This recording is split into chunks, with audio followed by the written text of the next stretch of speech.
The downtown courthouse buzzed with tension as 17-year-old Marcus Thompson stood before Judge Richard Harrison. His hands gripped the podium while camera flashes illuminated his Letterman jacket. The star athlete had broken 3 state records in track and field just last week, but now he faced armed robbery charges based on a grainy security video that showed nothing but a tall figure in black hoodie, the same kind hundreds of teenagers wore in their city. Marcus' heart pounded as he watched the judge stare down at him with cold, calculating eyes that seemed to have decided his fate before the first witness was called. The marble walls seemed to close in around Marcus as he remembered the moment police officers had pulled him from track practice 2 weeks ago, his teammates watching in shocked silence as they clicked handcuffs around his wrists. Coach Johnson had immediately started making calls, while his mother rushed from her nursing shift still wearing her scrubs. Marcus replayed that morning over and over in his mind. He had been running sprints with his relay team preparing for the upcoming state championships, where scouts from major universities would be watching now. Instead of chasing his dreams on the track, he stood in a courtroom fighting for his freedom. The prosecution presented their case with a confidence that made Marcus' stomach turn. They had nothing but that blurry video footage and the testimony of a convenience store clerk who admitted he never saw the robber's face clearly, yet they spoke as if his guilt was already certain. His public defender, Sarah Martinez, fought back with passionate determination, presenting time-stamped photos from track practice showing Marcus running drills at the exact time of the robbery. 3 teammates stood up to testify, confirming his presence at practice, their voices steady and sure as they described running relay exercises, while Coach Johnson nodded from his seat in the gallery. Judge Harrison barely looked up during the defense testimony, his pen scratching notes on his legal pad, while his daughter Emma sat in the observers section, her law school notebook open but untouched. As she watched the proceedings with growing concern, the courtroom itself seemed to hold its breath as evidence mounted showing the holes in the prosecution's case. The security footage, when enhanced, revealed the suspect was at least 2 inches shorter than Marcus and moved with a noticeable limp, while Marcus ran with the fluid grace that had made him a track star. Marcus' mother sat in the front row, her nurse's uniform wrinkled from her rush drive to the courthouse, her fingers working a worn tissue as she watched her only son stand before the judge. The single mother had worked double shifts for years to support Marcus' dream of earning a college scholarship. Her son had never been in trouble, maintaining straight as while breaking track records and volunteering at the youth center. Every weekend, the evidence of his character filled 3 folders that his defender had placed before Judge Harrison, but the judge seemed more interested in his coffee mug than the stack of character witness statements.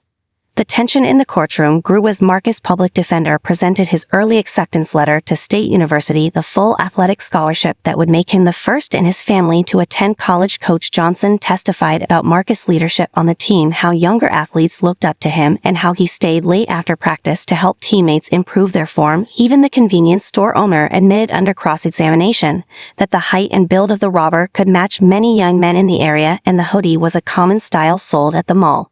But something in Judge Harrison's demeanor sent chills down Marcus' spine, the way the judge dismissed evidence that supported his innocence, the subtle shift in his expression when Marcus' defender spoke, the slight edge in his voice. When addressing the defense team, Marcus had heard whispers about Judge Harrison from others in the holding cell, stories about his particular harshness toward young black defendants, but had tried to keep faith in the system. His mother had always taught him that truth and hard work would be rewarded, but standing there watching the judge review his case, Marcus felt that faith beginning to crack like the morning track under starting blocks.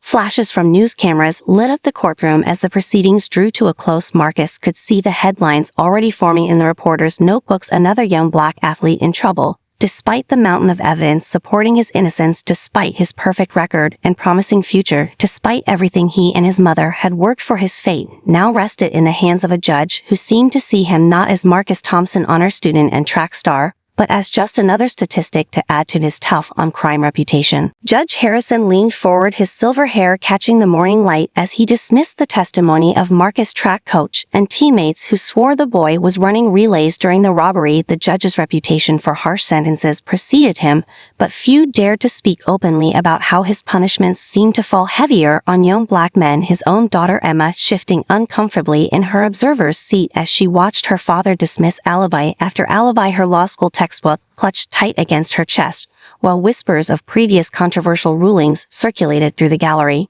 The weight of 20 years on the bench seemed to armor Judge Harrison against the desperate pleas of the defense team. His chambers were lined with newspaper clippings, praising his tough stance on crime, framed headlines that spoke of his dedication to law and order, but never mentioned the lives shattered by his prejudiced rulings. Emma had grown up watching her father pass judgment from that elevated bench, hearing him discuss cases over dinner with a certainty that now made her question everything she'd believed about justice. Coach Johnson stepped forward again, his voice steady as he presented practice logs, attendance records, and even smartphone videos showing Marcus running drills at the exact time of the robbery, but Judge Harrison waved them away with the same dismissive gesture he used at country club meetings. When the conversation turned to topics he found beneath him, the coach gripped the podium, his knuckles white, as he described Marcus' leadership, his dedication to mentoring younger athletes, and his dreams of becoming a sports therapist after college. Emma watched her father through new eyes, remembering conversations at home where he'd spoken about maintaining order in the city, about making examples of young offenders to deter others. She had never questioned his wisdom before, but law school had opened her eyes to the complexities of justice, to the way systemic bias could wear a mask of authority. Her professor's words about equal protection under the law seemed to echo in her mind as she watched her father systematically dismantle every piece of evidence supporting Marcus' innocence. The courthouse regulars, police officers, lawyers, and bailiffs exchanged knowing looks as Judge Harrison proceeded with his usual methodology when handling cases involving young black defendants. His questions dripped with barely concealed skepticism, his tone carrying an edge that never appeared when dealing with privileged white youth from the suburbs. Emma had seen it before during her courthouse visits, but today something felt different. Perhaps it was the weight of her law books filled with constitutional principles, or maybe it was the quiet dignity in Marcus' eyes as he stood before her father. Defense attorney Sarah Martinez presented statistics showing the judge's sentencing disparities, a bold move that made Emma hold her breath. The numbers painted a clear picture of bias, but Judge Harrison dismissed them as irrelevant, his face darkening with the same expression Emma remembered from childhood. When anyone dared to challenge his authority, Martinez persisted, presenting character witnesses from Marcus' church, his volunteer work supervisors, and teachers who spoke of his gentle nature and dedication to helping others. The afternoon sun slanted through the high courthouse windows, casting harsh shadows across her father's face as he interrupted another defense witness. Emma noticed how he seemed to age on the bench, his pride and prejudice etching deeper lines around his mouth with each passing year. She thought about the family photos in his study, carefully curated to show his achievements, his legacy. But now she saw the empty spaces, the stories untold of lives derailed by his biased judgments. Marcus stood perfectly still throughout the proceedings, his Letterman jacket a splash of school colors against the somber backdrop of the courtroom. His mother wiped quiet tears, while his track teammates filled 2 rows of seats, their unified presence a testament to his character. Emma watched as her father ignored their solidarity, focusing instead on the single grainy security video, playing it again and again as if willing it to show what he wanted to see rather than the truth before him. Whispers rippled through the courtroom as Judge Harrison prepared to move forward. Veteran lawyers exchanged glances, knowing what was coming, having seen this pattern play out countless times before. Emma felt her textbook growing heavier with each passing moment, the weight of constitutional law pressing against her chest. As she watched justice bend under the weight of prejudice, her father adjusted his robes with the same precise movements she had watched since childhood. But today they seemed less like symbols of justice and more like a costume worn to play a role that had strayed far from its intended purpose. The sentence crashed through the courtroom like a thunderbolt. 5 years, despite the defense team's mountain of evidence proving Marcus' innocence. Emma watched in horror as Marcus' mother collapsed into tears while her father continued reading his decision with the same tone he used discussing golf scores at Sunday dinner. Marcus' scholarship acceptance letter to State University fell from his mother's trembling hands, floating to the floor like a broken dream, while the judge swept out without a backward glance, his black robes billowing behind him like storm clouds. The gallery erupted in muffled gasps and quiet sobs as Marcus' teammates huddled together, their Letterman jackets forming a wall of school colors against the harsh reality of the sentence. Coach Johnson stood frozen, his hand gripping the wooden barrier that separated spectators from the court, his face a mask of disbelief and rage as 20 years of coaching experience told him he was watching a young life being derailed by prejudice rather than justice. Emma felt her law school notebook slip from her fingers, the thud as it hit the floor lost in the growing sounds of protest and dismay. Marcus stood tall even as the bailiff approached with handcuffs, his eyes fixed on some distant point beyond the courthouse walls, perhaps seeing the track where his dreams had taken flight, or the university campus that would now exist only in imagination. His mother, Mrs. Thompson, reached for him, but the bailiff stepped between them following procedure with mechanical efficiency, while Sarah Martinez, the public defender, announced an immediate appeal, her voice shaking with a mixture of fury and professional restraint that Emma recognized from her own legal training. The press section buzzed with activity reporters scribbling furiously in notepads while sketch artists captured the scene that cameras were forbidden to record. Emma watched as one journalist shook his head in disgust, having covered enough of her father's cases to recognize the pattern, while across the aisle civil rights activists who had attended the trial whispered urgently into cell phones, their faces grim with the knowledge that this case would become another statistic, another example of justice system failing young black men. Coach Johnson finally found his voice rising above the murmur of the crowd to shout about the track meet scheduled for Saturday, where college scouts had planned to watch Marcus run, where scholarship offers might have multiplied into a future, now vanishing like smoke. But security officers moved forward, silencing his protests with stern warnings about courtroom decorum. Emma watched her father disappear through his chamber's door, knowing he would remove his robes, hang them with precise care, and proceed with his day, as if he hadn't just shattered a family's hopes with the casual indifference of privilege. Mrs. Thompson sank into her seat as Marcus was led away, her nurse scrubs, wrinkled from hours of sitting in the courtroom, still wearing the clothes she'd rushed to court in after her night shift. Her colleagues from the hospital stood nearby offering quiet support, but Emma could see the weight of single motherhood crushing down as years of sacrifice and dreams crumbled beneath her father's gavel. The scholarship letter lay forgotten on the floor, its official letterhead bearing the university seal, now nothing more than a cruel reminder of what could have been. Emma felt rooted to her observer's seat as the courtroom slowly emptied, the afternoon sun casting long shadows through the high windows that seemed to reach like prison bars across the floor. Her legal textbooks surrounded her, filled with principles of justice and equality that now felt like hollow promises her father had taught her about the law since childhood. But watching Marcus disappear through the heavy wooden doors, she realized she had learned nothing about justice in their elegant home with its framed legal degrees and carefully curated family photographs. Sarah Martinez gathered her files, her hands trembling slightly as she slipped Marcus' character references and alibi evidence into her worn briefcase. Emma caught fragments of her whispered conversation with her legal aide about appeal deadlines and motion filings, knowing that the system would grind forward with glacial indifference, while Marcus sat in a cell, his track shoes gathering dust, his mother's dreams fading like the daylight, now retreating from the courtroom. Emma stood, finally, her movement catching Mrs. Thompson's attention. Their eyes met across the empty court. And in that moment, Emma felt the full weight of her future in law, understanding that she could never be complicit in this kind of injustice, even if it meant standing against her own father. Prison walls swallowed Marcus' college dreams, but not his determination. He transformed his tiny cell into a classroom, completing online courses between work shifts in the laundry room, his track medals gathering dust at home, while Emma Harrison graduated law school with honors, her thesis on judicial bias earning recognition. Even as her father refused to attend the ceremony, she chose the public defender's office over prestigious firms, her colleagues whispering that she was either brave or crazy to challenge the system her father represented. Marcus watched the seasons change through barred windows, his first year behind bars marked by the rhythm of prison life, where every day stretched endless, yet somehow the months slipped away like water. His mother visited every weekend, still wearing her nurse scrubs, having picked up extra shifts to pay for his online classes, her determination matching his own as they spoke through plexiglass about his studies, about her work, about everything except the track meets. Neither could bear to mention the prison library became his sanctuary, where he spent hours studying criminal justice, learning the system that had failed him from the inside out. Emma threw herself into her legal studies with fierce intensity, her father's absence at family dinners becoming more noticeable as she specialized in criminal defense. Her mother tried to bridge the growing divide, hosting Sunday meals where father and daughter sat in uncomfortable silence, the weight of Marcus' case hanging between them like an invisible wall. Emma's professors praised her work, especially her detailed analysis of sentencing disparities in their district, while her father's colleagues whispered about the judge's daughter gone rogue when she accepted an internship at the Innocence Project.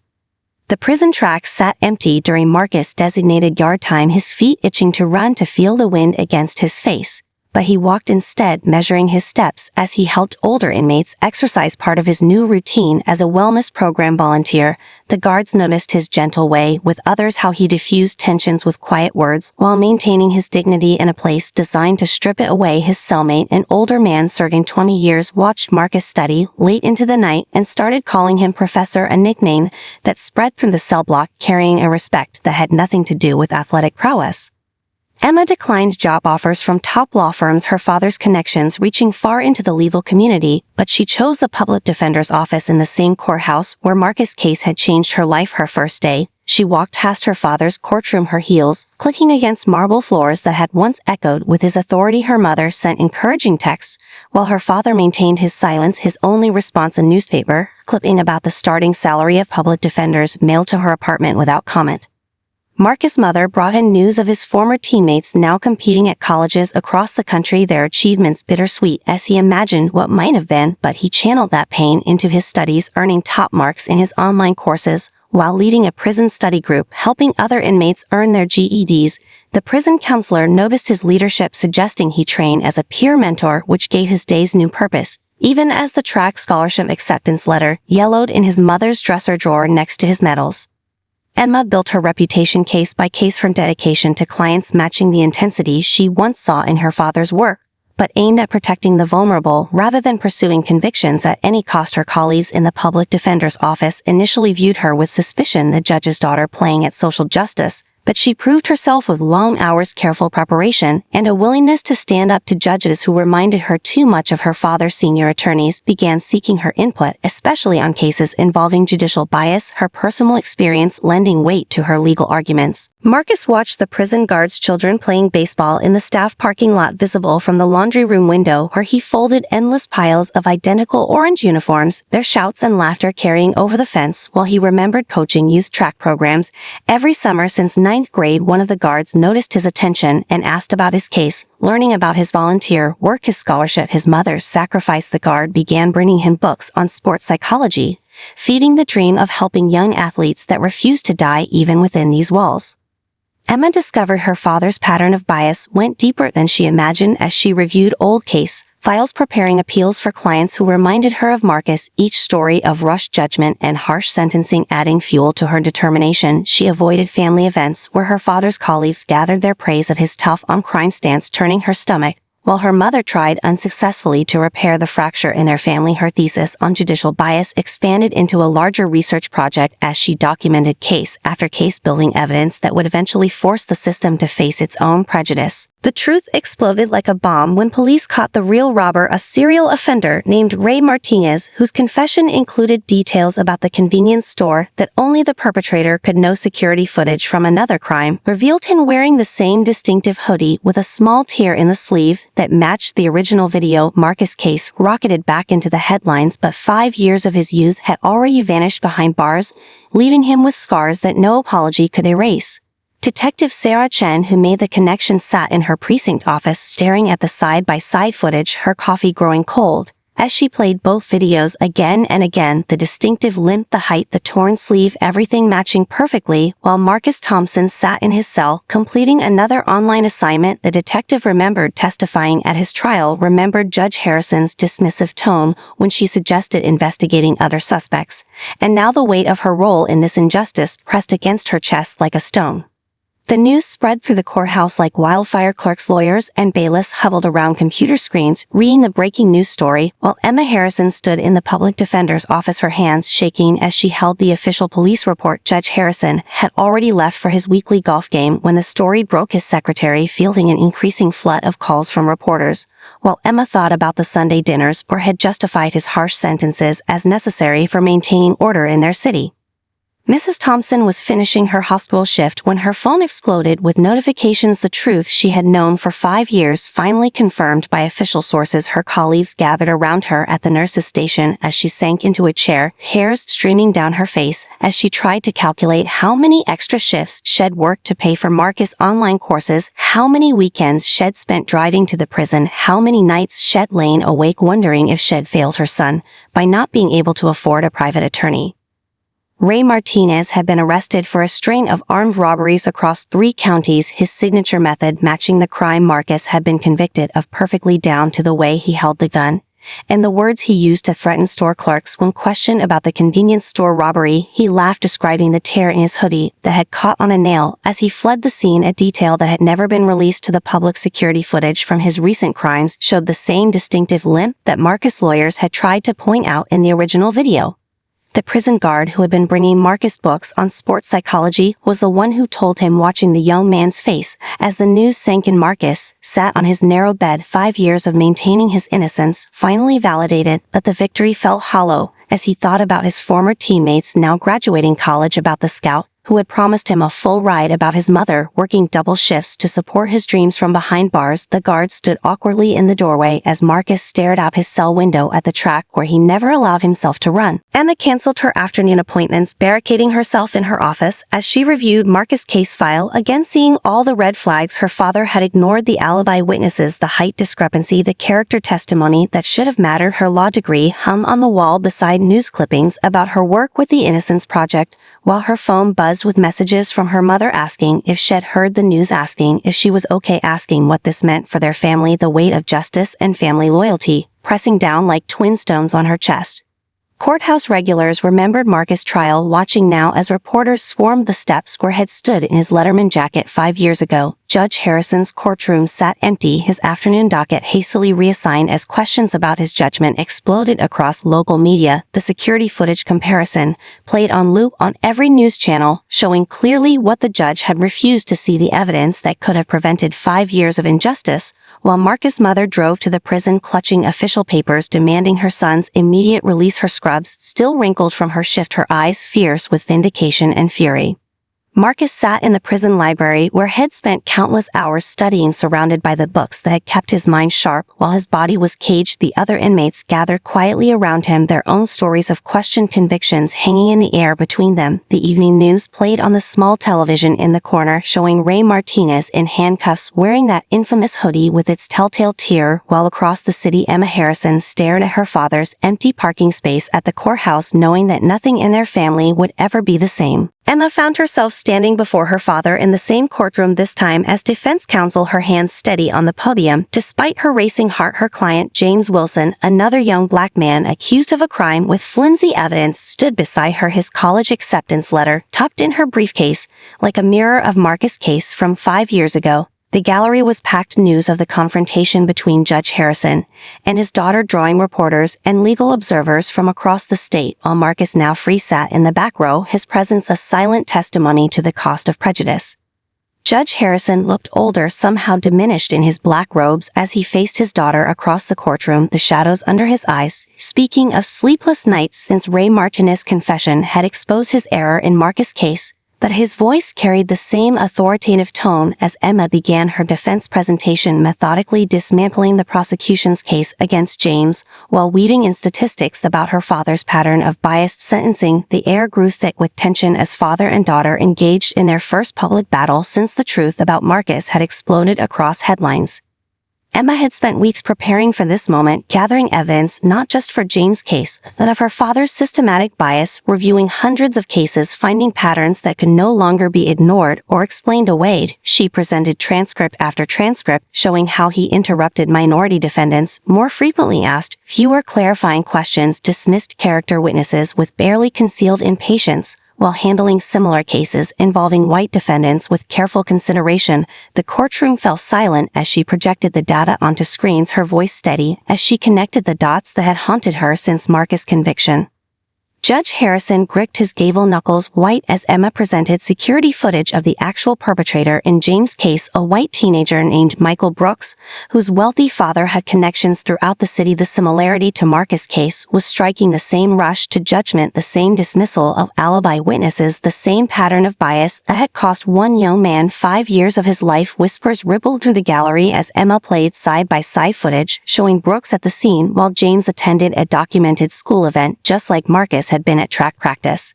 The morning light streaming through courthouse windows cast harsh shadows across Judge Harrison's face as Emma presented testimony from other judges about standard sentencing practices, highlighting how her father's punishments for minority defendants averaged 40% higher than his peers. The press corps scribbled furiously in their notebooks as she revealed documented cases where similar crimes have received wildly different sentences based seemingly on nothing but the defendants raced their pens, scratching like accusations against the marble walls, where her father's reputation had once seemed as solid as stone. Marcus watched from his seat as Emma systematically destroyed the facade of impartiality her father had hidden behind for decades. His own case file prominent among the evidence she presented: his track scholarship, his academic records, his years of community service, all dismissed by a judge who had seen only the color of his skin. And now James Wilson stood in the same spot wearing the same hopeful, frightened expression Marcus had worn 5 years ago. But this time Emma stood beside him armed with truth and determined that history would not repeat itself. Judge Harrison attempted to maintain control of his courtroom as Emma connected James' case to broader patterns, his objections growing weaker as she presented testimony from court workers who had witnessed his bias firsthand, bailiffs who had seen him chat warmly with white defendants while barely acknowledging others, clerks who had tracked his sentencing disparities in private records, defense attorneys who had watched him dismiss evidence for some while accepting flimsier proof from others, the weight of 20 years of prejudice bearing down as his daughter stripped away his carefully constructed judicial persona. The afternoon wore on as Emma presented her final arguments, her mother watching from the gallery, tears streaming silently down her face as her daughter and husband faced off in a battle that would tear their family apart, but might finally bring justice to their courthouse. Emma had chosen this path, knowing the cost. Her carefully organized evidence, revealing not just her father's bias in James' case, but in hundreds of others, her voice never wavering as she demanded not just justice for her client but accountability for a system that had failed so many others, while Marcus' presence in the back row reminded everyone of the human cost of judicial prejudice. Judge Harrison faced an ethics review board in the state Supreme Court building, a place where he had once walked with confidence, now feeling the weight of scrutiny from his peers as Emma presented her findings, years of documented bias spread across screens and manila folders, while Marcus sat in the witness chair, his quiet dignity more damning than any angry accusation could have been. The morning sun streamed through tall windows, illuminating dust motes that danced like forgotten dreams in the air, while 7 senior judges listened to testimony about 2 decades of prejudiced rulings.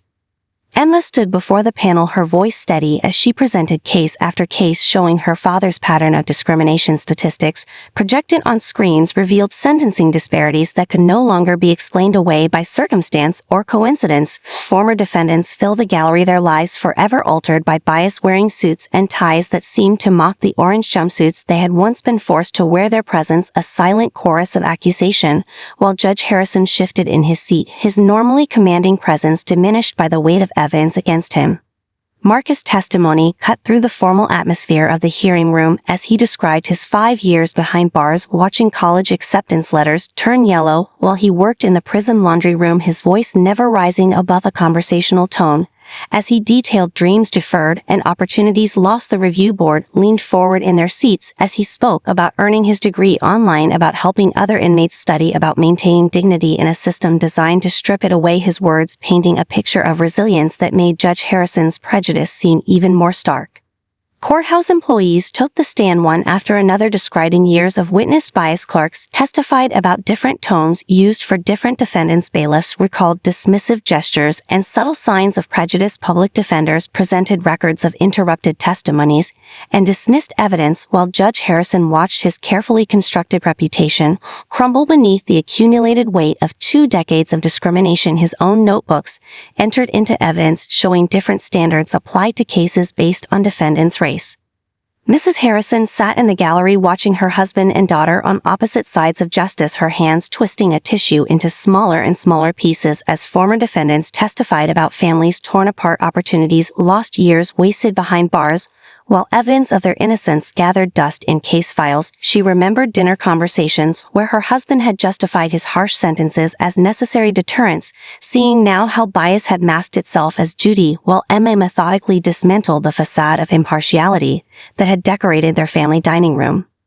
Judge Harrison attempted to defend his record, citing crime statistics and recidivism rates, but his words rang hollow against the mountain of evidence Emma had gathered. His familiar arguments about maintaining order in the community withering under analysis that showed clear patterns of discrimination. The senior judges exchanged glances as he tried to explain away documented disparities in sentencing, their expressions growing darker with each attempted justification, while Marcus sat perfectly still, his presence a living testament to the human cost of judicial prejudice. Reporters' pencils scratched against notepads documenting every moment of the historic hearing. Legal observers whispered about precedents being set as Emma presented evidence of systemic bias that reached beyond her father to expose deeper flaws in the justice system. Judge Harrison watched his daughter transform years of family dinners and legal discussions into ammunition against everything he had built, his legacy crumbling, while she stood straight-backed before the review board, her evidence organized in damning clarity.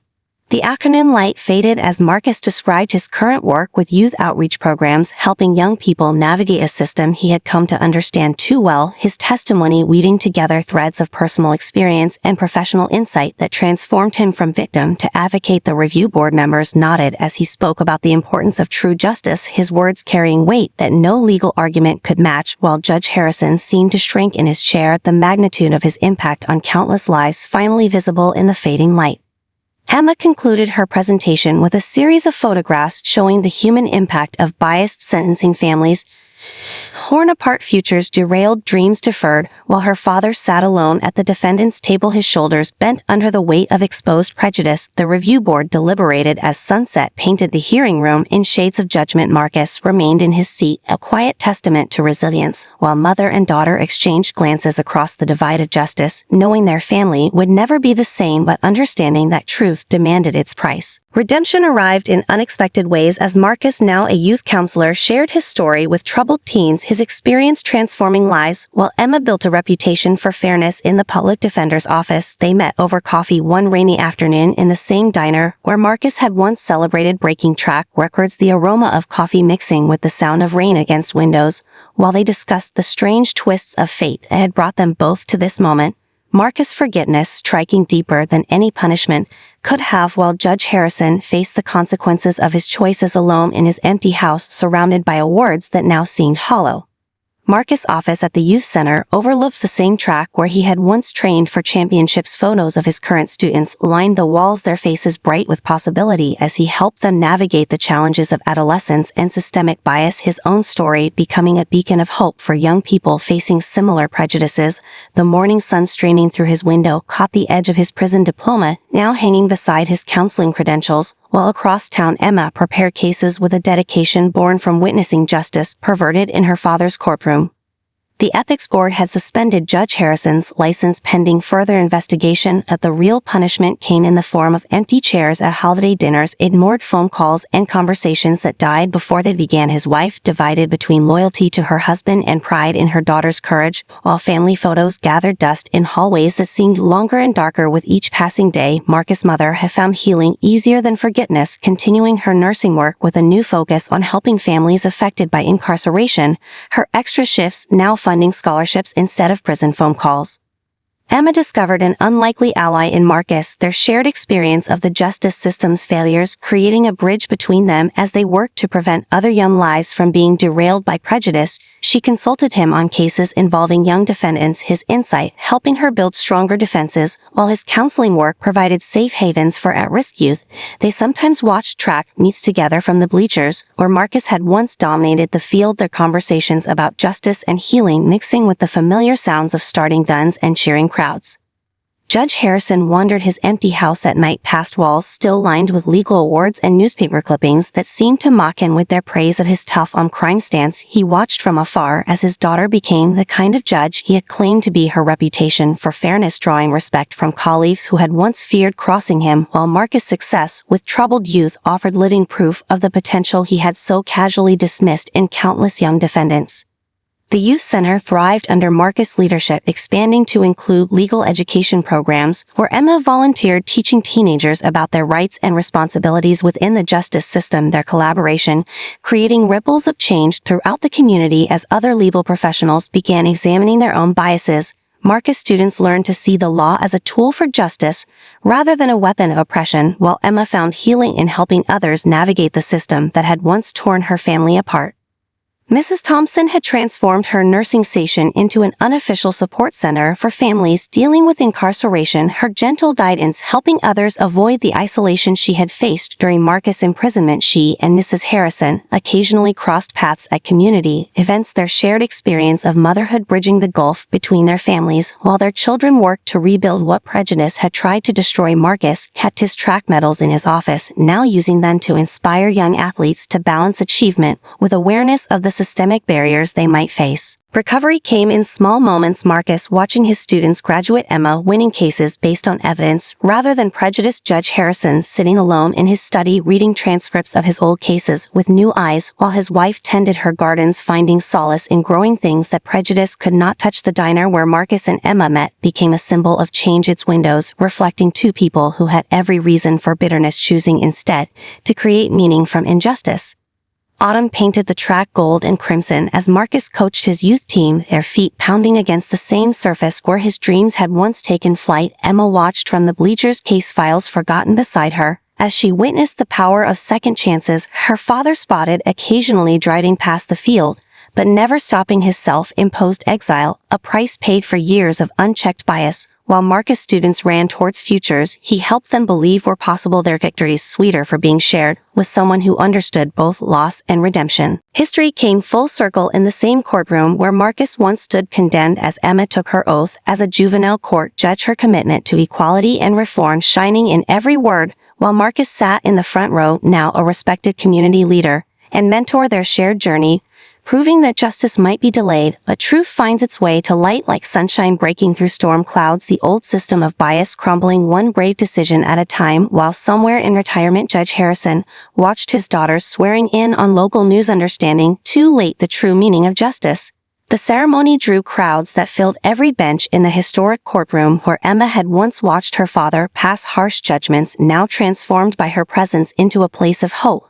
Marcus brought several of his youth center students, their faces bright with possibility as they witnessed someone who had fought against injustice rise to a position where she could prevent it. His mother and Mrs. Harrison sat together, their shared tears healing old wounds, while Judge Harrison's empty seat spoke volumes about the price of prejudice and the cost of change. Emma's first day on the bench felt surreal, her black robes carrying a weight her father had never understood, as she looked out over her courtroom seeing not statistics but stories, not cases but lives her clerks had already learned of. Her open-door policy, her insistence on reviewing every detail, her determination that no other young person would lose years to prejudice like Marcus had. Her father's old courtroom had been redesigned, walls now lined with artwork from local youth programs, some created by Marcus students, their vibrant colors replacing the stern portraits of judges past.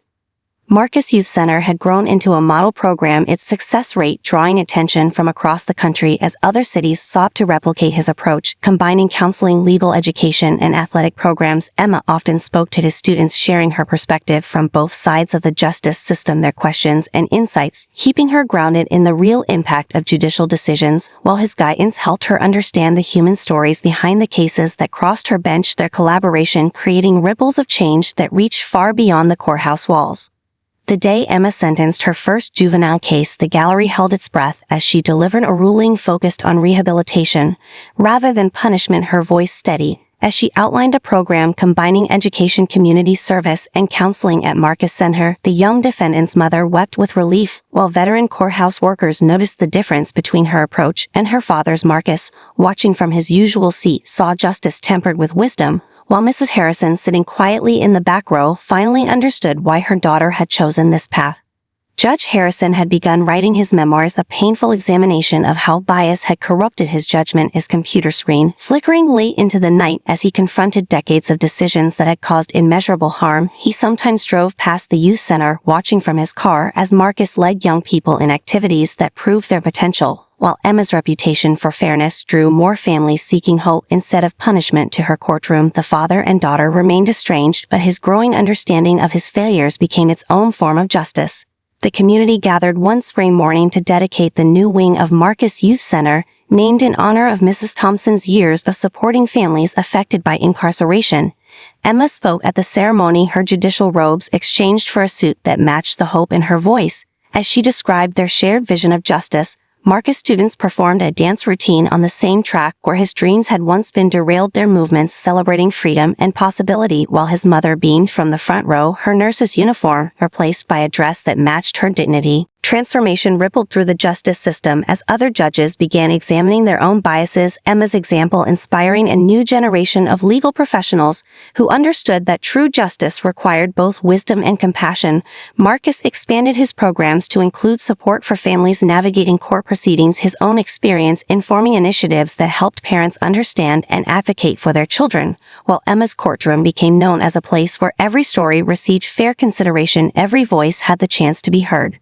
The old courthouse guard who had watched Marcus leave in handcuffs years ago now greeted him with respect as he arrived to mentor young people caught in the system, his presence a reminder that change was possible, his success a testament to resilience, while Emma carried her father's lesson of what justice should not be into each day on the bench, their shared commitment to reform creating bridges. Where walls had once stood, Mrs. Harrison tended her garden, now filled with flowers whose names she had learned from Mrs. Thompson, their friendship a quiet revolution blooming in spite of old wounds. Sunset painted the courthouse steps gold as Emma finished her last case of the day, Marcus waiting to discuss a new youth program, their partnership having evolved into something neither could have imagined in the dark days of his trial, his forgiveness and her courage combining to create change that would outlast them both. While the crosstown Judge Harrison finally typed the last page of his memoirs, a confession and a warning to future judges about the poison of prejudice and the true cost of bias paid not in years but in lives forever altered by the sound of a gavel wielded without wisdom.